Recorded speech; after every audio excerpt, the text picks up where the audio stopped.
wagize neza guhitamo Rukizangabo Shami Official TV. Tuje muri bya biganiro byacu, ibiganiro cyane cyane by'amateka. Uyu munsi mugiye kumva amateka mutigeze mwumva, ariko nanone si ukuvuga ko atari amateka muzi, ahubwo ni amateka mutigeze kumva. Ntekereza ko ari amateka masa naho ari mashya mu buzima bwanyu.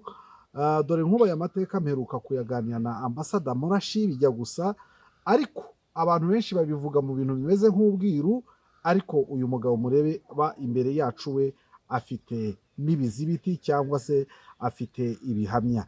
Reka mbanze ntumikire God's Life kwa Rwagasana mu Busanza, umugabo wirutse Aziya yose ariko akayikuramo ibintu byerekeranye n'ubuvuzi, ubuvuzi butari bwa bundi bwa gakondo, ahubwo ni ubuvuzi bwa bundi bwacu busanzwe bw'imiti, imiti ashobora kuguha kunanura imitsi n'ibiki byose.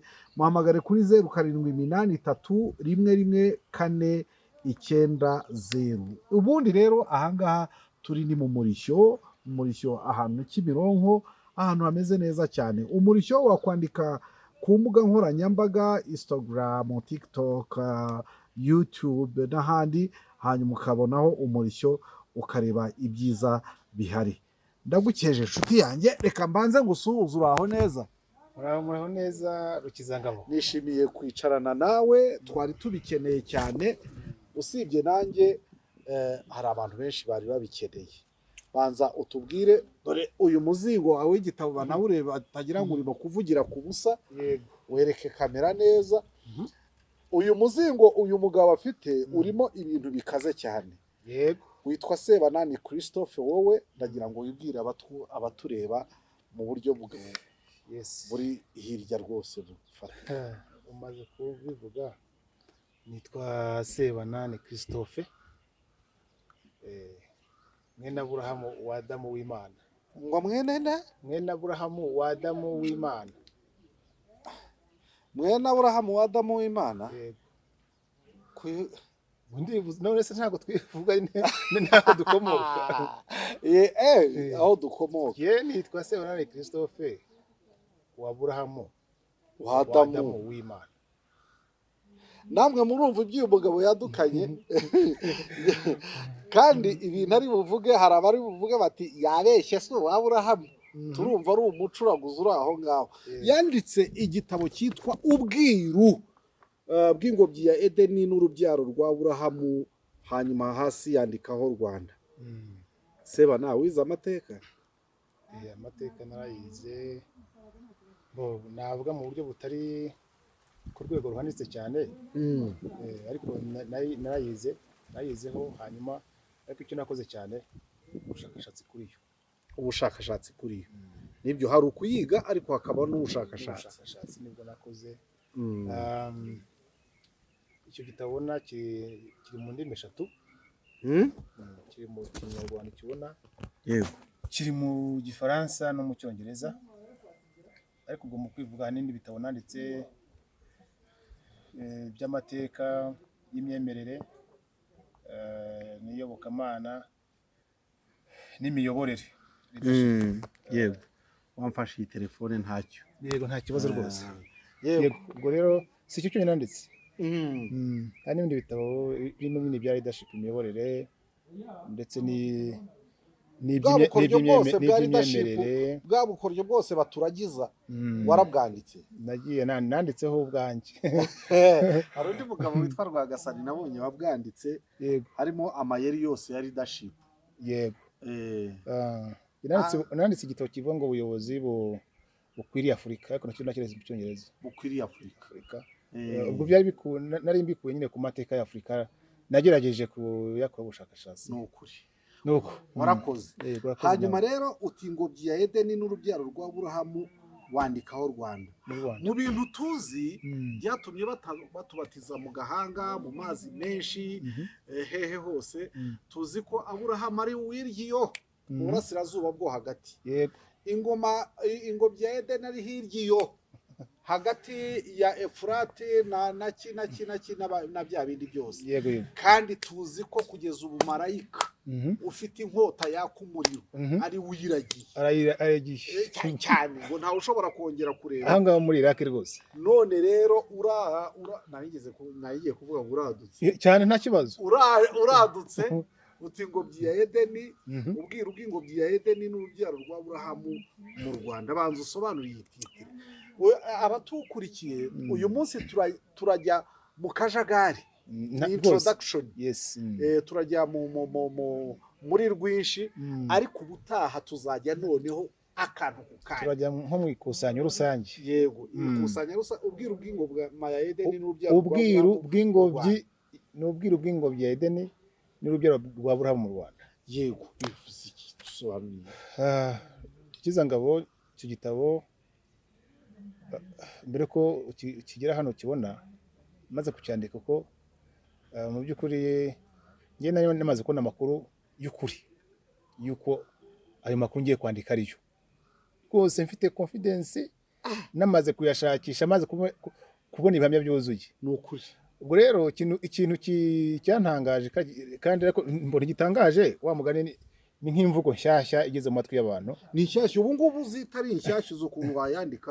Ubwiru bw'ingobyi ya Edeni n'urubyaro rwa Aburahamu Isirayeli. Yego, None we wanditseho mu Rwanda. Ubwo mbivugiye yuko icyo gitabo nkimara kugisohora naravuze nti ibi bintu biravuga u Rwanda mugani, kandi amateka y'u Rwanda uzi ko ari sensitive cyane. Ubwo mu Kinyarwanda mwihangane ashariramo nayo kwigengesera sayo kuvuga uhubutse ngo abanyarwanda ngo iki n'iki. Uzi ko amateka twari dusanzwe twese dufite nyine navugaga yuko abanyarwanda bakomoka mu ijuru, kubimanuka, ngo hari ibya mbere ibya kabiri gutyo, ariko nanone ukumva barivugira mu ntuza ibimanuka bizwi biri no mu bitabo byigwa amashuri ni ibi ngibyo kwa Gihanga, sibyo ndi kuvuga ibyo dusoma mu bitabo byacu. Noneho rero aya mateka amaze kubona yuko afite uwo mwihariko, kandi ko arimo ibimenyetso uyu munsi kuva nasohora iki gitabo muri 2021 nta muntu urayacarinjinga ariko wagisomye. Simvuga bamwe bumvira ibintu mu kirere ngo henga uwo ngo ninde uje ubwo nango arashaka ngo gutwika nibyo n'ibiki ngo n'umusazi. Simvuga abo ngabo, ndavuga abagisomye. Ubwo rero cyo ndi kuvuga iki gitabo nabaje kukinyuza mu bantu nzi basoma amateka nkigeza ku bantu nzi bafite inshingano mu mateka y'igihugu. Ndabona musome iki gitabo mu cyumve, kuko ariko icyo nari mvuze nuko uwakibonye mbere yaravuze ngo ubwiru bw'ingobyi ya Edeni urongera ngo n'abaheburayo mu Rwanda. Ati ibyo bintu byawe uzanye n'ibiki birahurira. Ndavuga nti aho ngaho wicaye icyo ushinzwe no kuguma kubisoma mbere yo kubijya hanze. Wasomye ubanza ubisome kuko nibyo ushinzwe.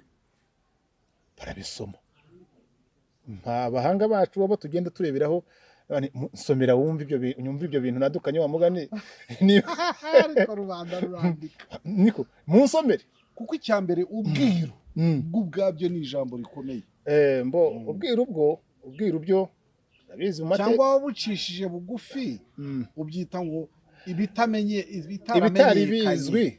Abantu nibumva ibintu by'ubwiru, uzi ko ubwiru mu Rwanda budasemurwa. Sibyo, ubwiru mu Rwanda ntibusemurwa. Ngewe cyo nari munsemura ni amateka. Ubwo si cyo cyose ikibazo kuba budasemurwa. Ubwo ngubwo ngibyo nanze kukuvaganya ibintu by'abandi. Sibyo, ibintu biraho umuntu adashobora gusemura urumva tudafite ikibazo. Ubwo ngubwo ngo bifite aho bisemurirwa, hanyuma ngo twe tukabona ibigize. Ariko je naravuze nti aya mateka yacu y'Abanyarwanda yaragizwe ubwiru, ni amateka agizwe ubwiru, ntabwo ari ubwiru bwa bundi. Ntabwo ari bwa bundi ibintu by'abandi ntabwo nabikumbakomye rwose. Abantu munyumve neza, mwumviye itishwe ko yagombaga kubanza gusobanuka. Yagombaga kubanza gusobanuka, abantu ntibagira ngo nararengereye ngo naje gukuraho imfunguzo zifunguye, naje gukubaganya ibintu by'ibwiru. Oya rwose ubwiru rero hari n'ijambo ubwiru bwabyo nabwo nabyo nabivuzemo. Ubundi ubwiru bwo bukomoka he? si ibyo se inkomoko y'ubwiru undi bo abo biru baturutse he ijambo ubwiru ijambo mwiru abayiro bayiru mu kinyankore rikomoka he ko ari ryo rya hapiru muri Misiri ya kera ngaho ko ryo ryaturutse rihurira hehe n'ubwiru bwo mu Rwanda ese mu Rwanda ko ubwiru ari ubunyamabanga bw'ibwami hanyuma za nkore akaba ari abaturage no muri Tanzania nk'uko Nyerere yabivuze nk'ukuri basanzwe kuba ari abaturage ariko mu Rwanda byaje ubwiru gute niyo mpamvu y'igitabo nyine ararara yego kirimo aho ngaho ubwo rero icyo navugaga nuko nkuko wabivuze iyo titre yakunze gushoka abantu cyane ariko icyo nabikundaga baragisomaga bati rero twashatse ijambo na rimwe twavanamo biranga kiradoze waragiye uradoda unyura mu mateka y'imyemerere mu yobokamana unyura muri geography ubumenyi bw'isi unyura muri histoire y'isi udusanga biradoze ubundi turi buhera aho ngaho turi burebe iyi ngobyi ya Edeni n'urubyaro rwa Aburahamu turabanza kuri geography yego urumva dukurikizeho amateka yego ubwo arajyamo n'aya Bibiliya tugere no ku myemerere ariko tubinyuramo kuko tuzabivutagura mu minsi itaha rwose ni byiza mu buryo buri geographique Edeni na Aburahamu bahurira he n'u Rwanda kuko hakabaye mu burasirazuba bwo hagati dukurikije ibyo twize ubundi nitujya kunyura reka geography duse nk'abayizana nyuma ho gatoya kuko ninjya muri geography ndavuga ko isi yari imbeze mbere nibyo yego itari iyi ngiyi tubona hari isi ya mbere yabayeho igizwe n'imigabane yitwaga za supercontinent za Pangea ya Pangea barazizi za Gondwana sibyo kiragiye mu gihe cya za Gondwana Afurika murabizi ko ifatanya na Amerika y'Amajyepfo yego inyanja Atlantique yayitarabaho hataraho ibintu bya continental drift cyangwa se yes imigani itaratandukana barabizi na cya Afurika aho cyatanyutse haragaragara buri ufashe kuri Amerika buri uvanyemo inyanja ya Atlantika akenshi yo ntanze kigano nk'icyo ngicyo abantu bakahita bajya kuri Google bakareba n'umugabane wa Afurika ubwawo umugabane w'isi akafatira inyanja ya Atlantika bakayivanamo bakayicomeka kuri Amerika y'Amajyepfo neza bitabihurije na kwijana nukuri ubu tuvugana ubwo rero mu buryo bwa geography nubwo ngubwo ndi kuvuga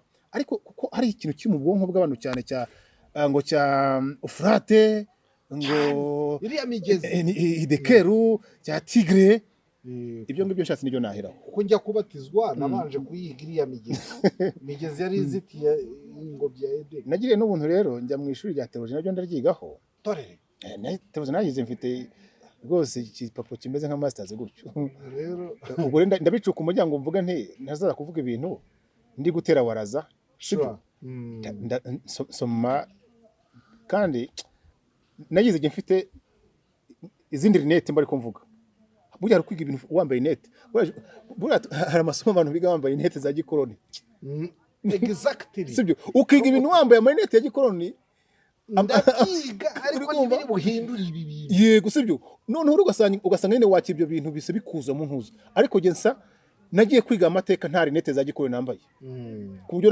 nabazaga ikintu hanyuma nkasanga icyo kintu mbajije wabuze igisubizo ariko nta kundi mu ikayi ugasubiza bimwe bakubiye kugira ngo unamurate utahe ariko bati ndababonye ntimumbonye kugira ngo ubone ubunota bwabo ndababonye ntimumbonye ubwo ndibuka yuko nk'ibyo bya Edeni bajya bavuga yuko ngo ubushakashatsi ngo buri karenti ngo buriho ngo mu by'ukuri ngo bagaragaza yuko ingobyi ya Edeni ngo iherereye ngo mu burasirazuba nyine bw'isi hariya muri Iraq y'ubu ngubu ikibiranga gusa ngo kibigaragaza nk'ibimenyetso ngo sikorazi uyu munsi ngo bashingiraho ngo n'uruzi rwa Euphrate n'urwa Tigre ngo bisa nkaho bifite amasoko yegeranye hanyuma rero ngo nizo nzuzi ngo zisigaye ngo zibasha kurokariza aho Edeni n'ingobyi yabo byari biri ariko ngo n'uruzi ngo rwa Gihoni na Pishoni zo ngo zarazimiye ngo zabaye disappeared none izo nzuzi ubundi nizo nzuzi Bibiliya ivuga ziranga ingobyi ya Edeni aho yari iri ubundi iyo usomye Bibiliya bahera ku ruzi rwa Pishoni kuko Pishoni bivuga umugezi wagutse ndi kuvuga none nje muri theology Pishoni bivuga ni umugezi wagutse naho Gihoni bivuga uruzi ruherereye muri Afurika nicyo bivuze nyine abantu bagiye muri encyclopedia kuvuga oya Gihoni bivuze Nili ubundi Gihoni ni uruzi rwa Nili uruzi rwo muri Afurika ni uruzi rwo muri Afurika ko bunini Nili iyo bavuze Gihoni bavuze Nili sibyo hamwe bavuga Pishoni bakavuza uruzi rwagutse ku isi sibyo ariko ubundi iyo urebye umunsi uruzi rwagutse ku isi ni uruzi rwa Amazone n'uruzi rwa na Amazone ku isi ariko muri Afurika Pishoni ya Afurika ni Fleuve Congo niyo Pishoni ya Afurika so rero ndabaza ntese niba izi nzuzi ubwo ni mu ishuri niba izi nzuzi zarazimiye n'ubutaka zanyuragaho zaturukagamo Bibiri ivuga yuko hari ubutaka bwa Havira niho Pishoni yaturukaga na Havira se yarazimiye Gihoni ituruka inyura muri Kushi ariyo Afurika nyine hano nose na Kushi yarazimiye sanga ayo mateka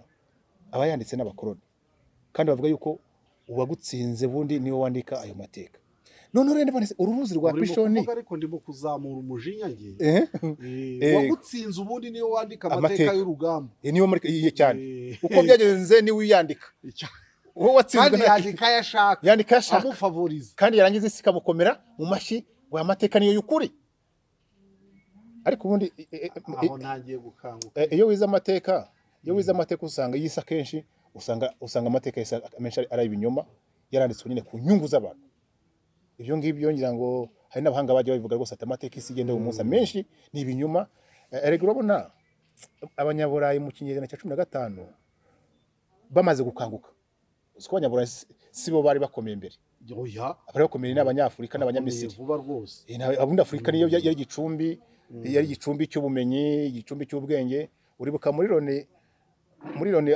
harabavuga ngo ba fathers ngo bamateka ngo na za science bavuga ngo niba ari abanyaburayi Sheikh Anta Diop yarabahakaniye yaravuze ngo aba bose bize muri Afurika niho bize imibare zikomeye niho bize imibare niho bize kwandika niho bize ibintu bikomeye cyane arabacenjinga icyo gihe ubwo nyine uziko bamwangaga na kuko yasaga nk'ushaka guhumura abantu none si inyandiko ya mbere imwe hieroglyphe ra birimo ko hieroglyphe ariko buriya hari indi nyandiko disi ya mbere nayo itavuga yo muri Sumeri ya kera Sumerienne y'Aburahamu sibyo icyo gihe muri Sumeri na hano bantu bari batuye ndavuga Sumeri ya kera Sama ya kera bantu batuye mu mujyi wa Shurpak niho havuye inyandiko ya mbere zuko na civilisation Sumerienne niyo ya mbere yagize ubundi Egyptian yaje ya kabiri kuko abantu bagomba kumenya Sumeri ya kera kandi bisobanura gutyo nabyo ubundi ya Sumeri ya kera yoyo yabaye abantu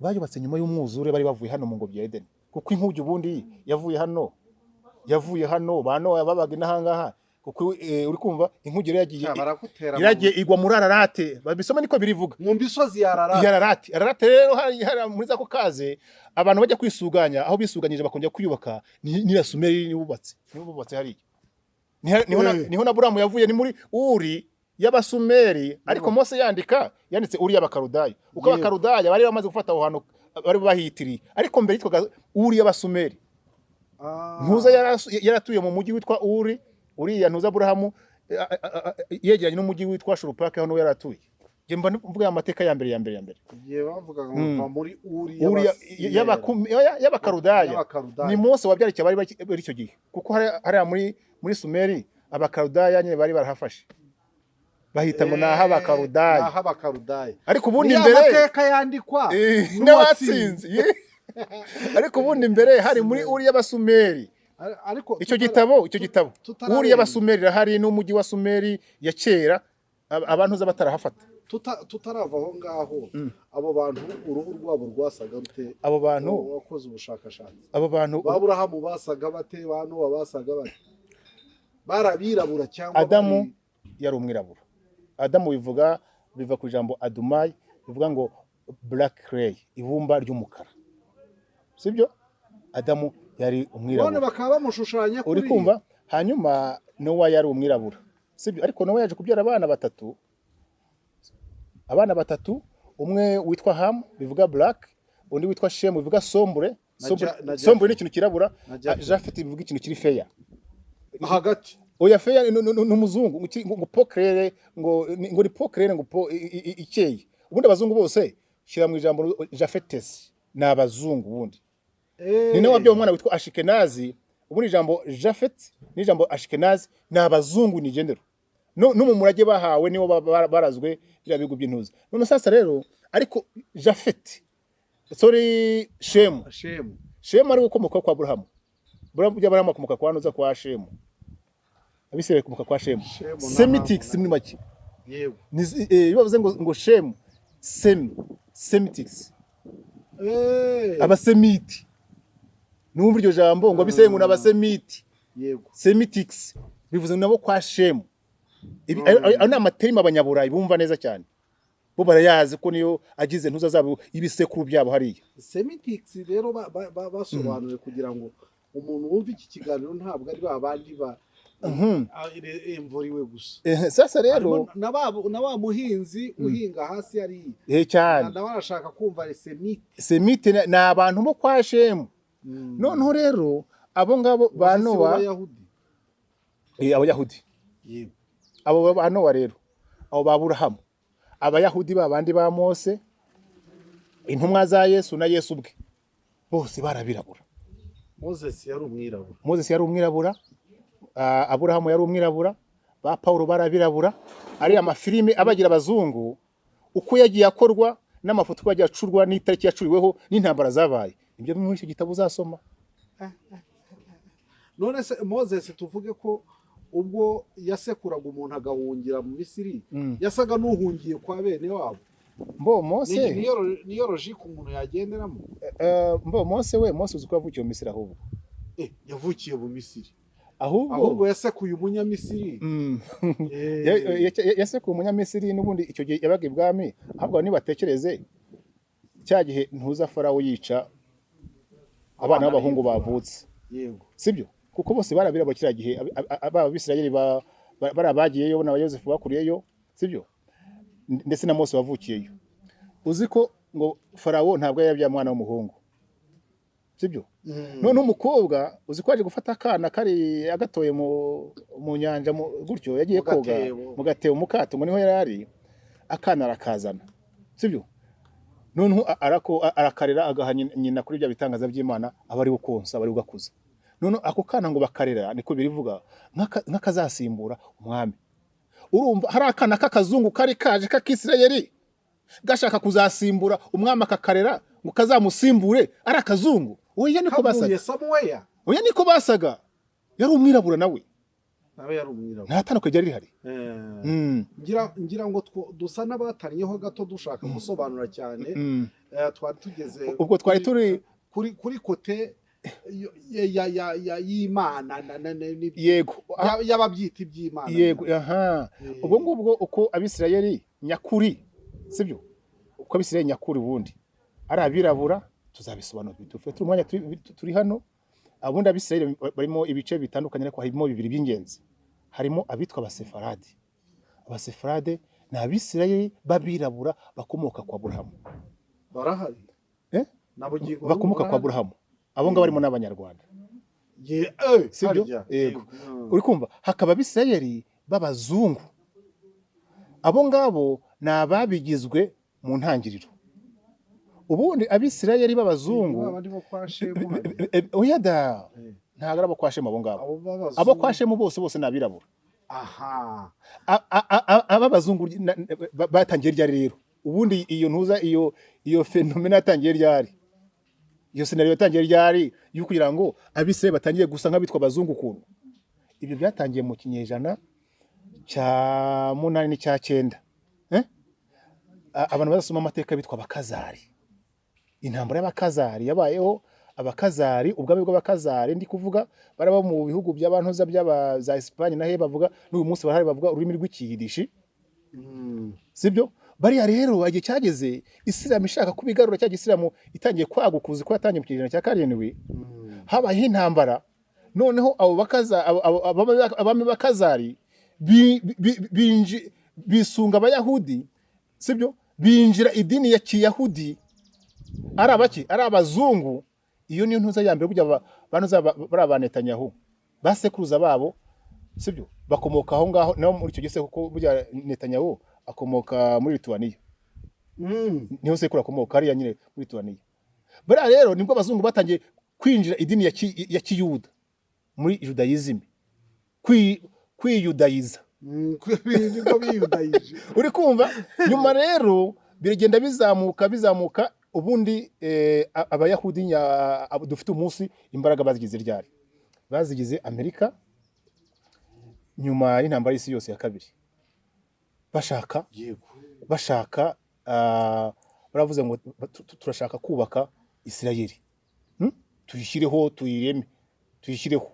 Impamvu zo kuyirema ubwo muri iki gitabo mvuga amateka ya Isirayeli uburyo bagiye ubwami bwa busenyuka batatanira mu isi yose, naho bagiye batatanira. Ubwo mpera ku bwami ku gihe cya Salomo, ubwami bw'amajyepfo n'ubw'amajyaruguru muri 722 witwa Sarugoni yarabashenye arabarimbura, arabarimbura Isirayeli ya ruguru muri 400. Hano havuga ubwami bwa Isirayeli bwigabanyamo kabiri. Bwigabanyamo kabiri nyine. Ubumwe bwabaye ubw'amajyepfo n'ubw'amajyaruguru. Ubw'amajyepfo nibwo ba Dawidi barimo bwari bugizwe n'imiryango ibiri ya Benyamini n'uwa Yuda. Uri kumva abo ngabo rero nyuma mu kinyejana cya 6 nibo Nebukadineza yaje gutwara amaje gusenya urusengero, atwara 20, abandi baramucitse barimo abingabo baje inahangari bazanye n'ingoma ngabe. Iyi ngiyi abami bose b'u Rwanda bimye, ariko ndakwiyamye cyane. Uri kumva sibyo abamucitse kuko hagiye 23 byonyine. Bara nibo baje kugaruka bongera ku rusengero muri 73 arabarimbura Burundi Isirayeli nkayo yanaguritse Titus. Ubwo rero aho bagiye batatanira mu duce niho ugomba kumenya harabaje mu Rwanda rero mu masirimu kamenduramibereho 3. Ubwo icyo ngicyo tuzagisesengura n'umurage baje bubaka hangaho no musi.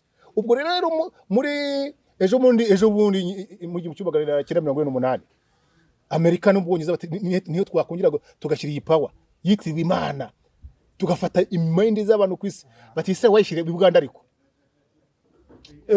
ati se wayubaka Buganda twatwishyire. Barareba ati waya tujye gufata dushakana dushyira bazariyeri yacu babihugo by'intuza by'Abarabu bashaka n'umuntu bazaba dushaka ahantu tuyitereka. Ateye kwanza tuyitereka ahantu mu bice yitirirwaga kera muri twari tuyobye twazanye mu Buganda kubera iki muse kuba yarashaka gushyirwa Buganda ni mubizi bari babizi rero ko bati tusubize hahandi warahegereye zira muvuma za Zionisme abayitangije n'iki ndabazi nibyo bari sibyo. Ibyo bireke najyambwira abantu ko ni ibintu bisobanutse neza biri aho ngaho sibyo. Hari umuhanga umwe nasomye igitabo kiwe ni n'umuprofeseri muri ntuza muri Tel Aviv, yavuze ngo twabeshye imyaka n'imyaka ntaga abashikanaze turabisiragire abise n'abasefarade ni umunsi abari hariya babirabura sibyo. Usanga nta jambo bafite, hari n'abaki bari no mu nteko ariko nta jambo bafite ubundi kuko ni minority. Hari nta jambo bafite ubundi abasefarade bari bukuri no barimo baki ariko nta jambo bafite, ariko barabizi ko ari bo banyiri ibintu. Ndi kukubwira barabizi ko banyiri ibintu abo ngabo nyine barabizi ariko bakishishikira kubera ko badashaka kurwana n'isi. Ubwo ntibaryamo ijambo rivuga ngo bizirwanirira oya, ariko ubundi iyi gakondo izirwanirira. Ubundi hari profesi ya Bibiliya ivuga yuko igihe kizagera abisiraho bari ku isi bagakabuka kandi ngo bazakangurwa n'u Rwanda. Nicyo Rwanda ruzi yanditse hehe nzabikwereka some icyo gitabo. Iyo Rwanda irimo u Rwanda none se uru Rwanda Bibiliya umva reka nkubaze ibi bintu bitangiye kuza bitya yego ni biri buhakane Bibiliya ibyo rero ahubwo rero nibyo bivuga biranyakuri. Urabona natwe mu mateka iriya ni igicukuri oya iriya niyo iriya ni ahubwo abayisobanura inakwe ko nayize sibyo bayisobanura nabi gikoroni nge nzafatira Bibiliya nyikwereke sibyo nkwereke Yesaya sibyo ari guhanu ari hariya ari kuvuga ibibera mu Rwanda. None se ko baduteye ubwoba ngo uzongeraho cyangwa agakuraho niba baravugaga ibyahishuwe abo rero baravugaga Bibiliya yose ikibazo rero abagutera ubwoba ngo ntiwongereho rero nibo babyongeyeho nibo babyongeyeho kuko ngubwire nzafata Bibiliya nkwereke aho Bibiliya ivuga yuko Yesu ari umwirabura. Uri kumva nzafata Bibiliya nkwereka ko yivugira ko Yesu ari umwirabura, intumwa zose barabirabura iriya dusanzwe nkwereke uburyo ivuga u Rwanda, sibyo? U Rwanda mu gihugu cya Afurika mo hagati n'ibizaberamo n'amakuba twanyuzemo n'umucyo uzatangwa ku isi nyuma n'amateka yose. Nkwereke iki iyi Bibiliya ukabya ubwo ntukabya iyo bari wowe araseka iyo bari wowe mereyeho urumva ntabwo ntitwamenyereye gukundwa ureba uburyo batwishe ntitwamenyereye umuntu tuvugaho ibyiza ko turi ibitangaza. Umuntu ajya kuvugaho kuri igitangaza ko ari we soko ya byose, nyamara nyakubahwa perezida wa repubulika nigeze kubona warabyanditseho ko icyana kujagambuye kikagukangura yego ari uburyo muri youth connect ngira ngo nigeze kuvuga ati ariko nubwo ubona bariya batugira kuriya bose niyo baje n'ahangaha baje kutwigisha nyakubahwa perezida wa repubulika baba bagarutse iwabo mu rugo. nyakubahwa perezida wa repubulika ni ukuvuga ko hari ubwirazi bw'ibi bintu, arabuzi cyane, arabizi. Buriya abayobozi b'aka karere aya makuru barayazi, barayafite. ni ukuvuga ahubwo kandi hari ikintu naje kwiga, akenshi iyo umuyobozi avuze amagambo nk'ariya ubona mu by'ukuri amuvuye ku mutima, afite umujinya burya ibaze byarangiye avuze ngo ariko abantu muvuga yuko mwize, ati mutize ibi muvuga ko mwize iki? ariko gusa ko ari ijambo sinzi ntabwo navuga ngo ryaramucitse kuko perezida ntacikwa, yigeze kuvuga ijambo rikomeye ngo njyewe nterwa n'isoni zo kuba mbavukamo. ni ukuvuga azi ibintu biri beyond, biri hejuru, none akabona turabikinamo. Iwacu habagayo umusaza witwaga babikinamo. None wowe akareba ntitwitwara nk'ibyo bintu, turatinya abantu, nyamara we aravuga ati bariya mutinya n'aberega bava amaraso. Ari ikintu kintangaza iyo umukuru wacu w'igihugu ari kubivuga, njye akenshi cyane mbifata nk'ubuhanuzi, ariko hari n'ababifata nkabona basa nk'abari kogagiza, bari kwicara basa nk'abatangaye, kandi ari kuvuga ibintu bikomeye cyane by'indani. Yaravuze ati bariya bose mubona nubwo bagiye mu kanwa ntiduhuje imbo zitandukanye, ariko bose burya bakomotse ahangaha. Yarabivuze numva umusatsi umvuyeho nanjye. Navuga burya waho. Reka nkubwire musaza burya ibi ngibi byabiseye tuvuga nga bya biru twavugaga, kuko abiru ijambo abiru nyine ryaturutse hariya mu n'Abisirayeli, niko abanyegiputa bo muri Misiri kera babitaga, kuko bigeze kumara imyaka 100. Sibyo? Abadukurikiye mu mbabarire turimo kuvangavanga, turimo no kubasiga wenda, ariko mumenye ko hari igihe tuzaza akantu ku kandi. Nibakire ishusho rusange ivangavanze. Mutubabarire mwakire, nimugire ngo twatariye ngo mutangire muvuge mutariko rukizanga mubaza nabi cyangwa se murimo kudusiga mushonje muhishiwe. Tuzagenda dutanaga akantu ku kantu tuvuge tuti aka turagapfundikiye. N'ufite ikibazo nta kibazo akakibaza. Ndabizi bazabaza ibintu byinshi. Wari ukivuga ngo abiru ijambo abiru ubundi aho ryakomotse mu by'ukuri ryakomotse muri Misiri ya kera, hagati y'umwaka w'1650 n'1650 n'1550 nikuramo cyangwa mbere Yesu Kristo, ubwo nikuramo kuko babaraga mbere ni imbere ya Yesu, ubwo nahereye kuri 650 manura. Hari umusaza wigeze kunsetsa cyane wanyigishaga muri kuramo yavuga ngo ni muri vanamo 1650. Yego suko se yego ya Yesu Kristo. Icyo gihe abantu baziga ubwami bwitwa ngo ubwami bwa Hyksos biga amateka yabo ni haruguru hangaha mu Misiri, ariko mu Misiri nyine niho ndi kuvuga. Kira gihe rero cyagiye ba Yosefu aza guca cyagiye Yosefu akomera muri Misiri. Buriya wavuga ni mu Misiri ni mu majyepfo cyangwa ni mu majyaruguru? Erega abantu baranatujijishije. Ubundi hariya ni mu majyepfo kuri. Buriya hariya si mu majyepfo. Erega ubundi mu majyaruguru mu Rwanda hano bahitaga muri Rwanda kera. Ku izina ry'Imana. Mu isokero y'amasoko. Hano bahitwa mu isokero y'amasoko. Amateka bacu ubundi hano hitwa mu majyaruguru, kuko ariko bahitaga kera. Urumva aha babaje no kutujijishiriza aho ngaho. N'amateka baracurika. Ninde wababwiye ko hano ari mu majyepfo? Afurika y'Epfo buriya ari mu majyepfo. Ari mu majyepfo kwe. Babikuye he? Biri uzi ko tutariga. Niba abandi bayanditse bamaze gutsinda. Mpyisati muri jiji bana we. Ngira ngo yashoboraga kuba yumva, ashobora kuba yarumvaga ibintu cyane bari abantu bakuru bari bazi byinshi cyane. Yego. Rero hane wa mugani kuvuga ibintu ubona ariko rero njya mbwira abantu turi kumwe ibi bintu kuki mutabyumva bakuru bacu babivuga. abo biru ndi kuvuga ubwo ngubwo imyaka 100 bamaze abisirayeli bamaze muri Misiri. Tuziga amateka y'inyambo uko yaturutse muri Misiri. Hari ubushakashatsi bwakozwe n'abanyamerika. Iyi nyambo tuvugwa yazanywe na bene Aburahamu bo kwa Yakobo, bazororeraga hariya mu kibaya cya Gosheni, hari umujyi wa Varisi uko zahavuye agaciro zazifite ibwami nuko zageze inahangaha. Umuyobozi uhari w'umutware niwo bitaga Tuti. Tuti ni ijambo rya Misiri yakerevwa umuyobozi ari baturikije mu Mututsi byo mu Rwanda. Barangiza bakajya kuvuga ko inkomoko ngo y'Umututsi ngo ni Muhutu ngo abatutsi ngo kubera ngo batukinka. Nakubwiye nicanye n'abashakashatsi mu mateka n'abandi ibi bintu ngaho zana ibyo twari tuzi nimubivuguruza nceceke tugereje ubu koko ngembuza ibyo nkora bindi kubyo njya kwitiranya amateka. Ariko niba mfite inshingano nanjye nk'uko umukuru w'igihugu yavuze ngo yavuze icyo gihe ngo rubyiruko mufate inshingano ku mateka yanyu kandi arakaye cyane mufate inshingano niho twahagurukiye n'ikibazo cyatugiyeho yego niho ikibazo cyatugiyeho yaturambitse ibiganza ndavuga nti ayo mavuta ndayakiriye. Icyamanya kwa perezida wa repubulika dore ko ntawe uzatura mu musozi buriya zisagira abasekuruza akazasanga abasekuruza amenye iby'ubu buhanuzi iby'ubuhanuzi yahanuye iby'ibi bintu koko ibyo bintu se yego.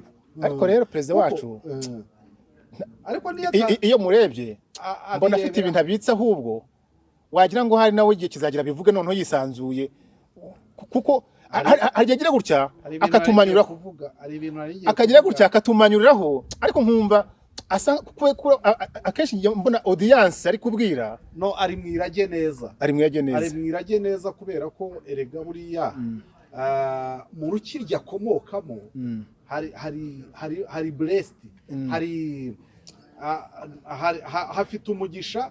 hafite umugisha ngewe uyora ibyavuba ahangaha hafite umugisha nkeka buriya mu rupfu rwa Murorunkwere hari abagabo bagiye inama mbi baranagambana ariko urukirya komokamo ruravuga ngo aho kumena igisabo nakoshyushya iyo nzoka yakizingiyeho nkakoresha inkoni nkayishuka ikavaho nkayica nkareka igisabo kigasugira abandi bati wakimena n'inzoka byose bikajyana reka ntoya yo ngayo ariko umugisha nawe ukomoka kubera ko n'ibyakurikiyeho byose biragaragara ariko reka ntoya yo hanyuma urimo kuvuga ngo abantu bakura inyambo hirya ngiyo bakazizana ahangaha ubwo se ntibiri bwambure bwabo udahangarwa yuko umuntu wina mukuru ava inahangaha tukavuga ko ubwo ngubwo bavuye iyo ngiyo nicyo rero kuko harimo guhuza ingobyi ya Edeni mu Rwanda n'Abaheburayo mu Rwanda kandi aho ngaho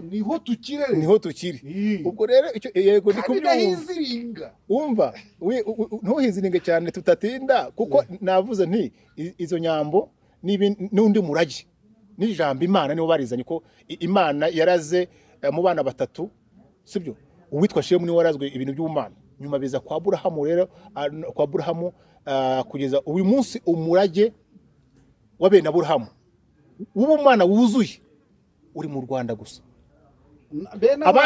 abandi bari ku isi bose basigaye kuko hari Abaheburayo bari ku isi batandukanye Abisirayeli mu bundi bahari Amerika bari benshi cyane sibyo babirabura ariko ndi kuvuga sibyo ariko abafite umurage uyu munsi wuzuye wo kwa Yakobo wo mu gihe cyo kwa Mose no kwa Gihanga wazanye umusaraba nyundo nyerushara rimwe na rimwe musobanura mu mateka uri kumva byo hafanga uri kumva bose nyine baje mu cyo bitandukanye byose byuzuye hano mu Rwanda noneho rero icyo ndi kuvuga akano gakunze kwisopa abantu nkasobanura neza Adamu yakomotse hano mu ngobyi ya Edeni ingobyi ya Edeni hari muri Nyungwe tubwire localisation y'ingobyi sibyo yabaga muri Nyungwe mu bice bya Nyungwe nicyo twahereho nshaka gusobanura niko biba ari byinshi naho bihurira na Gihoni yego nicyo nari ngiye kuvuga rero muri rya shuri nari ndimo rya theology sibyo narababwiye nti koko mwafashe umwanzo yuko Pishoni uruzi rwagutse ku isi na Gihoni uruzi rurerure ku isi zazimye zo muri kano gace zarazimye hanyuma na bwa butaka n'ubutaka burazimira. harya bwitwa ngo iki Ubutaka nyine Havira nyine Havira nayo irazimira ubundi Havira ni ubutaka bwose nuza bassin du fleuve Congo inyuramo. ariko bazakubwira ko impamvu byazimiye ntibyazimiye ahubwo ni wa mumarayika ubirinze utubuza kubireba nk'uko mu itangiriro bivuga.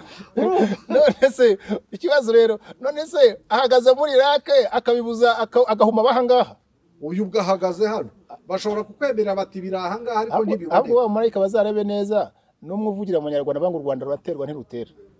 ngaho komeza rudaterwa ni umumarayika uharinze ngo ubwo muri icyo kirembo ariko mvuga. Ariko ibindi byo bavuga ngo hariya byo ntabwo ari byo, kuko icyo narimo mbwira abantu kugira ngo bakumve neza wene se tunakomeze. Izo nzuzi ebyiri zirahari.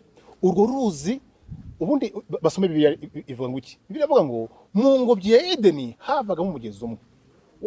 Uwo mugezi umwe ukigabanya mini.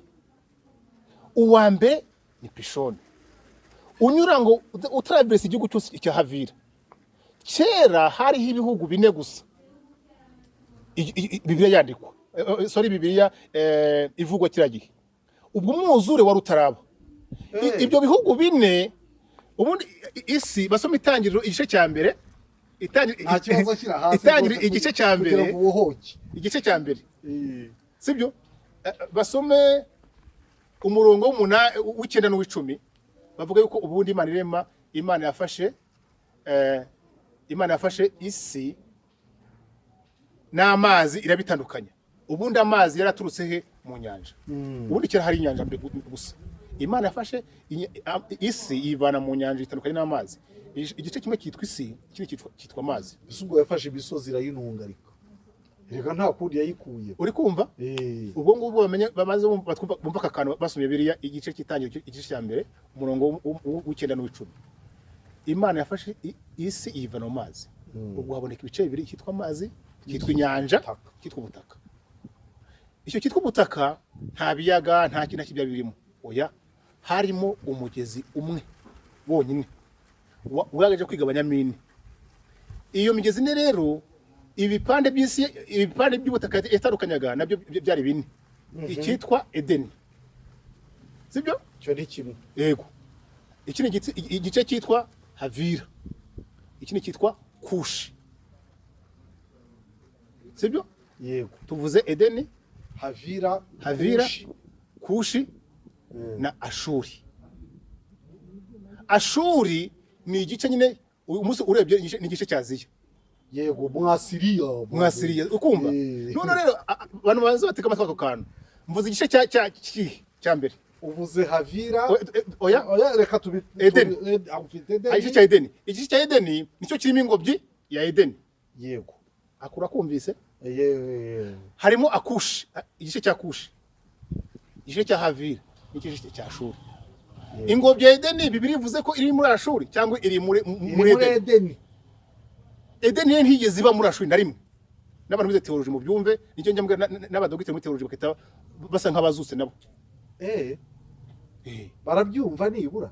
Ingobyi ya Edeni ntiyigeze iba muri Ashuri, kuko Ashuri bo barayizi ko ari muri ice bya Aziya. Yego, ntiyigeze iba. Ingobyi ya Edeni nyine ega si ingobyi ya Kushi, si ingobyi ya Ashuri, ni ingobyi ya Edeni.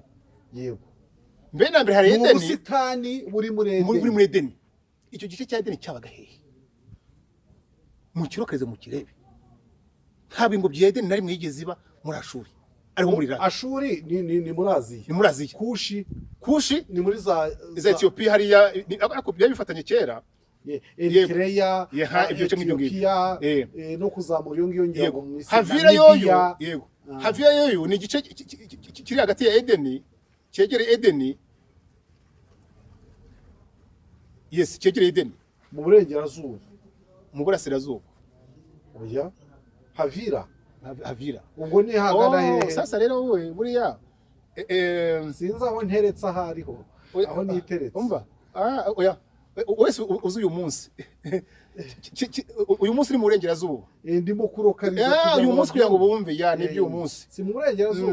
Yego. Ubwo ngubu abantu bumve mu burengerazuba bw'ingobyi ya Edeni. Yego. Y'uyu munsi.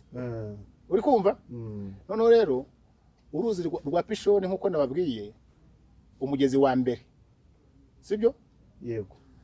abantu bumve iyo migezi yose igomba kuva hehe mu ngobyi ya Edeni igana muri bwa buce bundi bw'isi. Yego bune kontinent zitarabaho za peza zitarabaho twari nk'uturere. Murabizi ko imigabane ya Afurika yo yiswe ejo bundi. Hari n'ibihugu byiswe gutyo kubera ubuko nyuma y'ubukoloni rwose. Mu itangazamakuru hari akajargo nitugira iyo bashaka kurengura u Rwanda bavuga ngo ni muri Gondwana. Bati muri Gondwana byagenze bityo. Ariko Gondwana yari nini. Rero komeza. Iyo migezi niho tugeze. Iyo migezi yose rero ahantu yaturukaga uko ari ine. Yego.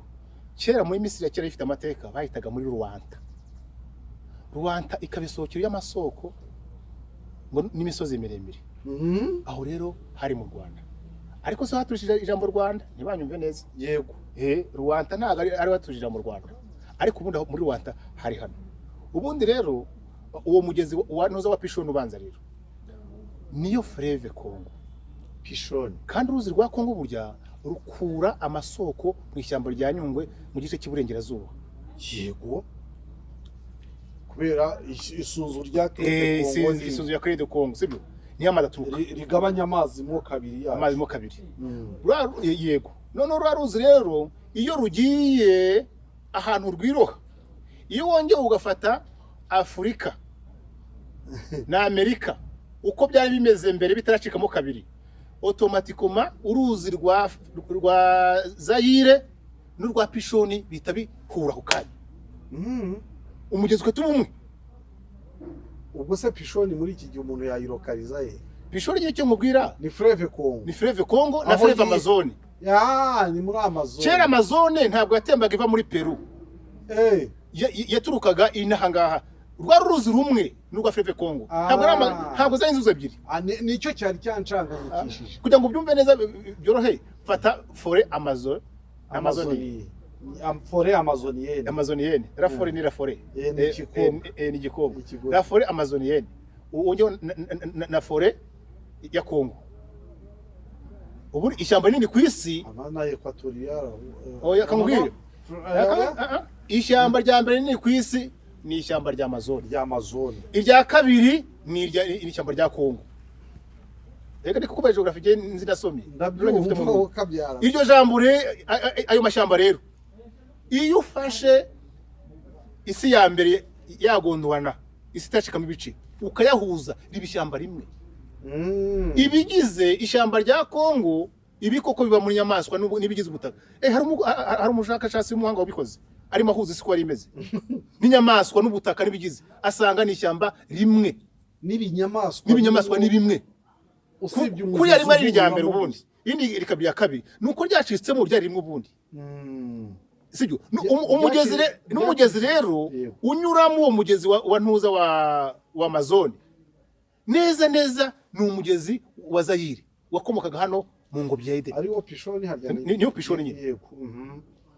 Tugeze kuri Gihoni Gihoni yo urabizi zabaye intambara zikomeye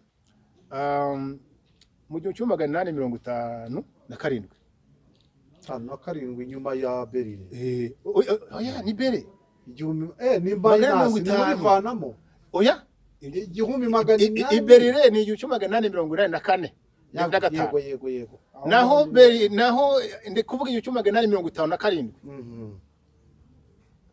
Abanyaburayi ngo Bibiri imaze gusohoka. Kuko yasohotse mu gihe imaze guhindurwa mu 1850 na kangahe hari wayisohoye niyo gitabo cyambere cyasohotse ku isi cyabaye printed. Umatika ruya zise ashwe. Bibiri nicyo gitabo cyambere cyasohoye mu mapuro. Gisohokeye mu Budage. Muri Budage nzakubwira Budage. Bamaze kugisohora basoma ibintu birimo. Bati tugomba gukanguka hari mu 1850. Ni mashini ya guteberege yagiye gutabag yasohoye ntuza. Yasohoye icyo gitabo. Ni ryari yivumburwa rya Amerika bamaze kugira uretse gatoya. Bamaze gusoma ayo mateka.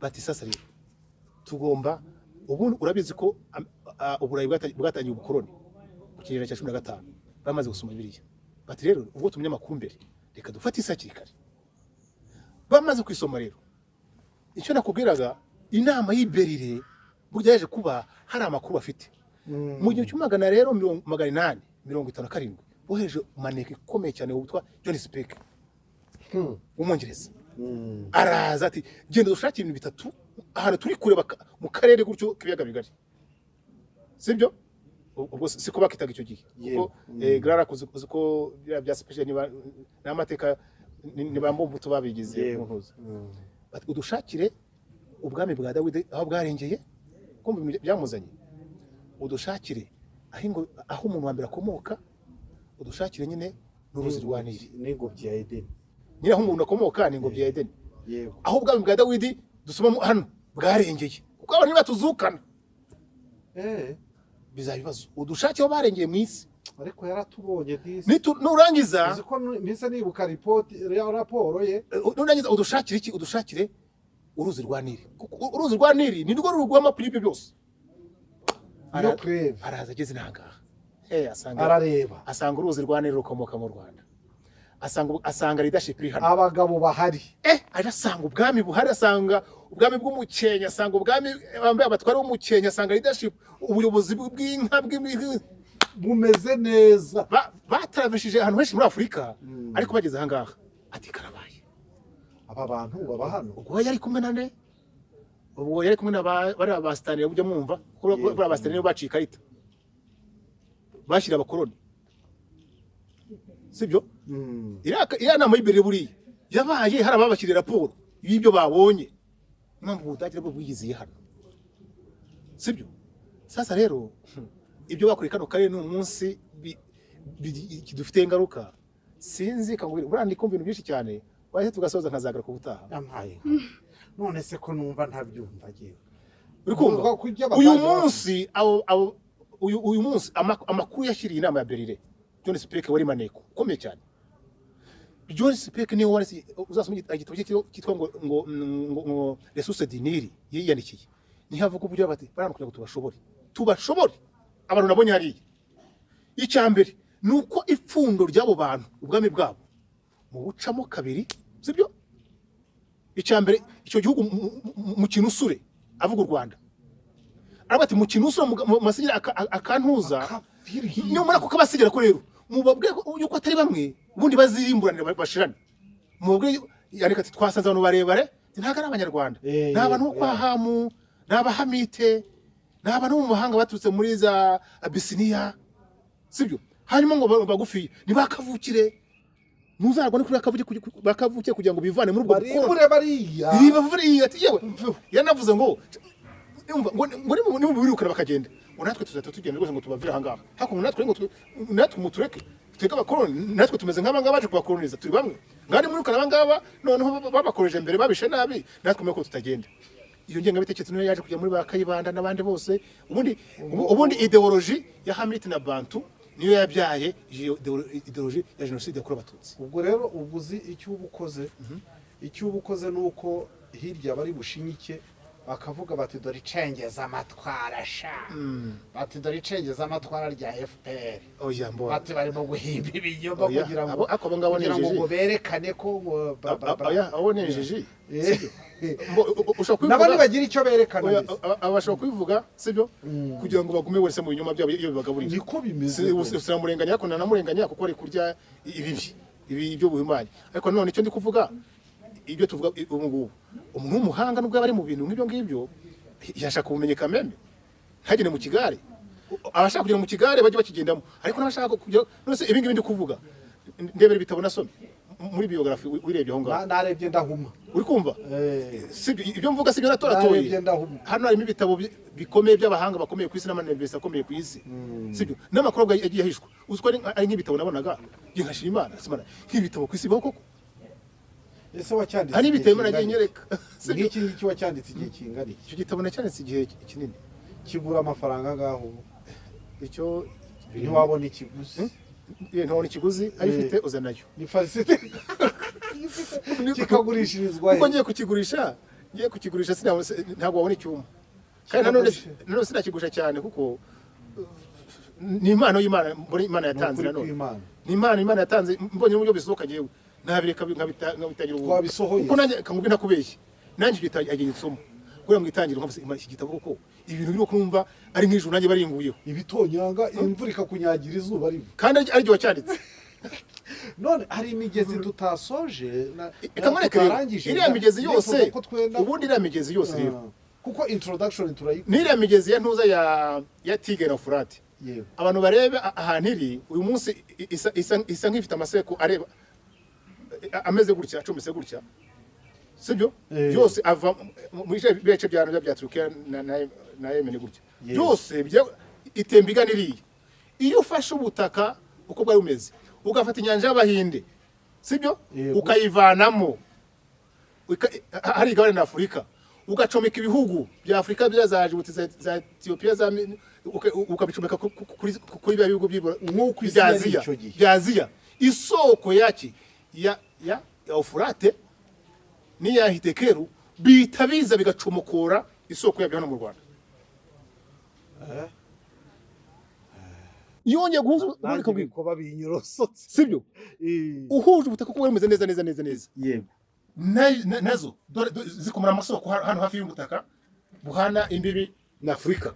Iyo uhuje ubutaka kuko bumeze neza utubona kandi kubwo ikintu kimwe amasoko yose uzana amasoko yacu inzuzi z'amasoko ku isi nta masoko ateba vibura zinahangaha yego amasoko yose avina hangaha atemba ziriya nukuvuga ko inari mu majyaruguru ino ni mu majyaruguru rega rwose amasoko inzuzi zose barebe ziva zikaba zigiriye ntihagira ngo ati nabonye uruzi disi rutemba ruza hano ariko mana imiyoboro ya Suez yose iragenda ikagiriya byose bigiriya ino se pariho muri Rwanda ubu ngubu reka mu kibazo gikomeye bitabaye ibyo niri yakagombye izanga iza mu nyagazina sinzi n'icyaduhumye amaso wa mugano ubu ni iki icyaduhumye nyine icyambe nababyanditse ikindi batashitse ko tubimenya ikindi buriya ubona aba bazunga benshi bari aba Jones Peke n'abandi bari kumwe hano barahaza buriya president kujya baza ikibazo atari ku bundi Abanyarwanda iyo umuntu isi duhagurukira muzi icyo tuzira none rero nkareba abantu ngwingo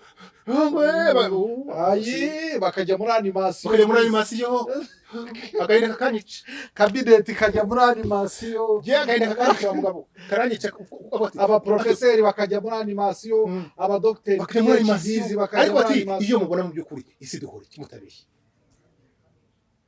kuva na kera bashatse kuzimya itara ribahangaha hano itara rimuri kirisi ariko rundi rizaka kandi rizagurumana kandi umucyo uzakanga ntawe uzawuzimya ubona byaratangiye dusoza ubu singi ndi kuvuga nije wize kurusha abandi anyway hari mu birango by'isi harimo ere diverso ibi bintu bitangiye kumeneka muri iki gihe nukuvuga ko tugeze muri iriya era yo kumena iyo era rwose yo kumena icyo kimenyetso ikibirika cyatangiye kumeneka ikimenyetso ngo kibifatanije nta uzabicoka nta muntu kamabwira abantu byatangiye kumeneka urangiye ubona ntabwo bafite kuko nzaha ibintu biva naho bijya ntabwo bafite na busa no kuba bakuru b'igihugu bavuga ibintu nk'ibi ngibi nkaba mbyumva nanjye nkabishakira n'ibitabo bisapotinga iyo bavuga nimba mu byukuri ari inkuru za politiki cyangwa se ari amateka sibyo afite imbaraga byose umva kankubwire ako benshi barabizi si nyine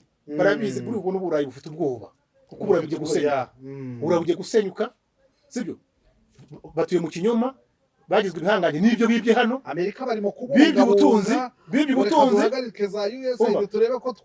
ubutunzi biba ubwenge biba iki uri kumva kandi bijurano n'ibiramba ubu rero erega cyane n'ubundi Afurika Egypte Misiri cyacyo gihangange mu isi n'inzira yateraga niho bazaga guhahira none nzabere ku buryo biberwa ngo mu mutima wa Egypte mo hagati ngo hari umurwa w'izuba ngo aho nzashinga ibendera ryanjye n'inkingi zanjye isi yose igahurura nzabikureka hano shoti bakunze mwe ku buryo ikinyarwanda sibyo ikinyarwanda ururimi rw'ikinyarwanda Adamu yavugaga sibyo nirwo muri Someri bavugaga ba Nowa nirwo Aburahamu yavugaga nicyo gihe buraho nyakuri cyagiye burabavuga biga amashuri ntago ari cyo cyane gikarudaye n'icyarameya uyu munsi ururimi rw'umwimerere ku isi ururimi Adamu yavuye izi ndimi zarivanze ariko ururimi rwa muntu nirwo Adamu yavugaga nirwo rwa Aburahamu. Ikinyarwanda ni ururimi rukomeye umunsi warumenye isi yose izi ni Ikinyarwanda. ukuvuga ko cyagiye yabatwaraga bunyago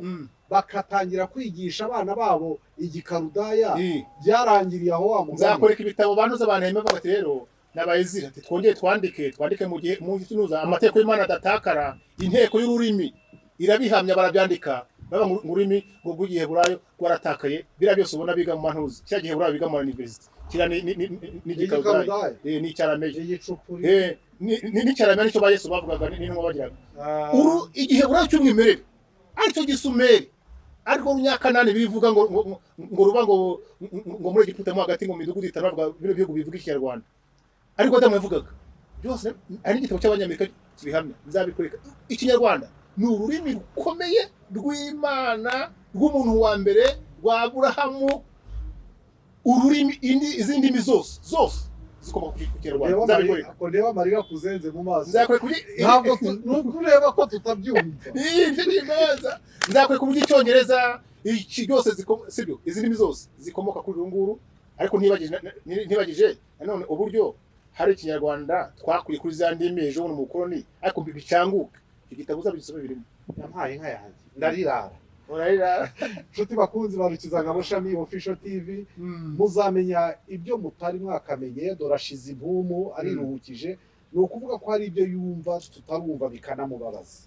Bizamenyekana gusa abantu bihangane turabivangavanze. Ya no tuzahera ku murongo tugenda isomo ku isomo. Yego. Baragira ngo nyine tubazanire uzankundire. Yego. Uzankundire tubikore. Uzashaka umwanya uko washatse umwanya ukandika iki gitabo n'uwo mwanya uwushake nanjye uwushake. Akuntu naba narafashe umwanya ngikora igitabo biragora bisaba kwigoma byinshi. Rero no kuvuga ngo ntangaze cyangwa mbwira abantu ibyo naretse si byananira. Tuzabikora ahubwo nawe uzawushaka rwose. Niba ushaka uzakora ama episode 50 yabahagije. Ntacyo bitwaye. 50 isini.